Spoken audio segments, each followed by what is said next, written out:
Welcome to the Quiet Room, a space where we slow down, breathe, and listen to what our minds have been trying to tell us.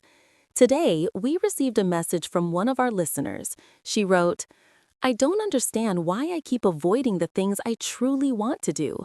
I tell myself I'll start tomorrow, but tomorrow never comes. I want to change my life, but something invisible keeps holding me back." If you've ever felt this way, like you're standing at the edge of your own life, watching it instead of living it, you're not alone. So today, we're asking, why do we keep avoiding what truly matters?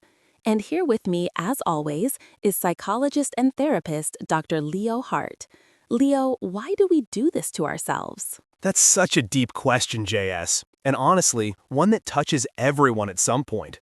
Avoidance isn't about laziness. It's about fear. The brain doesn't avoid to waste time. It avoids to protect you from emotional pain. When something truly matters, a dream, a relationship, a change, it also carries emotional risk. And when we care deeply, we fear deeply. So instead of stepping forward, the mind whispers, "Let's not do this right now. Let's stay safe." So when we avoid something important, it's not because we don't care, it's because we care too much. Exactly. The more meaningful something is, the more terrifying it becomes to face the possibility of losing it. It's easier to say, "I'll start later," than to face the thought of, "What if I fail?" That's interesting.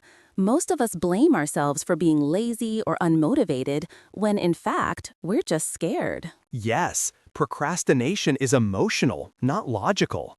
It's our brain's way of saying, "I can't handle what this might make me feel." Let's say someone avoids writing their novel. It's not that they lack ideas, they're afraid the result won't live up to their dream. Or someone avoids love, not because they don't want it, but because they're terrified of being hurt again. Avoidance is pain management, just a very expensive kind. So when we wait to feel ready, we're actually waiting for the fear to disappear. But maybe that moment never comes. Exactly. Ready is an illusion. Courage isn't the absence of fear. It's walking forward while still trembling. Leo, can we go a little deeper? What's actually going on inside our brain when we keep postponing things that matter? Sure. When you think about doing something meaningful, starting a project, applying for a job, confronting someone, your brain detects uncertainty. And to the brain, uncertainty equals threat. That activates your stress response. You release cortisol, your heart rate rises, your body says, "Danger." So to calm you down, the brain offers a shortcut. Let's check our phone. Let's clean something first. Let's wait until we're in the mood. Every time you avoid, your brain rewards you with relief. That small relief becomes addictive. Soon, your brain learns avoidance equals safety. So procrastination becomes like emotional self-soothing, just in a destructive form. Exactly. It's emotional avoidance disguised as logic. We tell ourselves noble lies. "I'm not ready. I'm too busy. I'll wait for inspiration."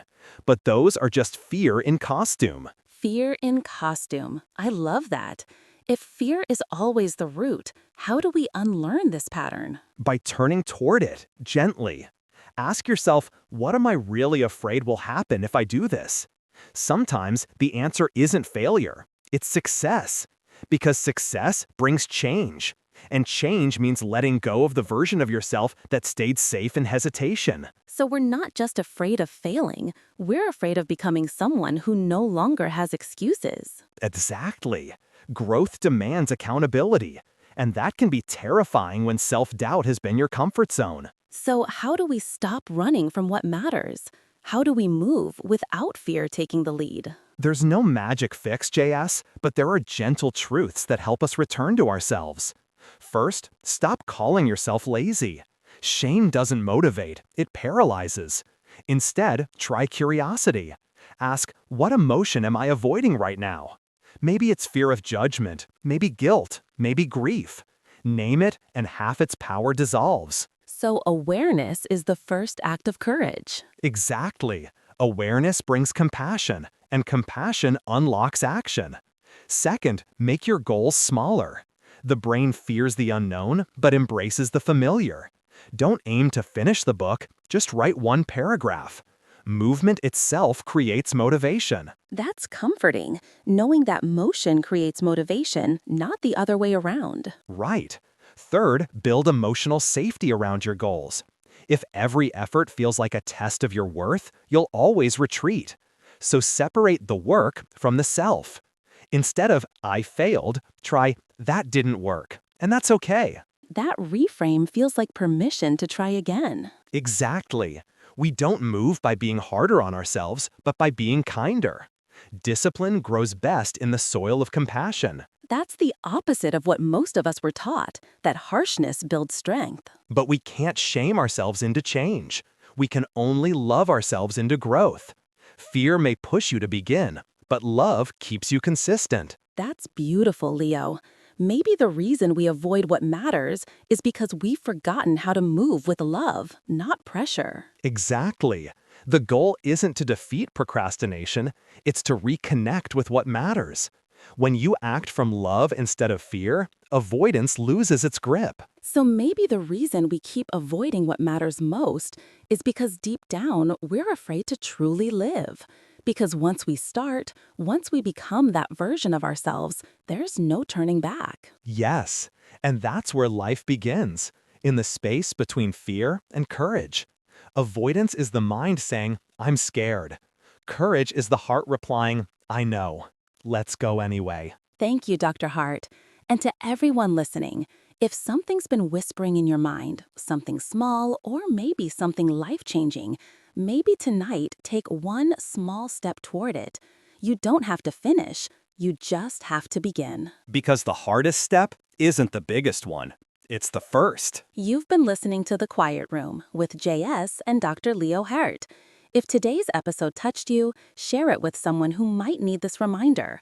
Avoidance isn't weakness. It's a whisper from your mind asking for gentleness.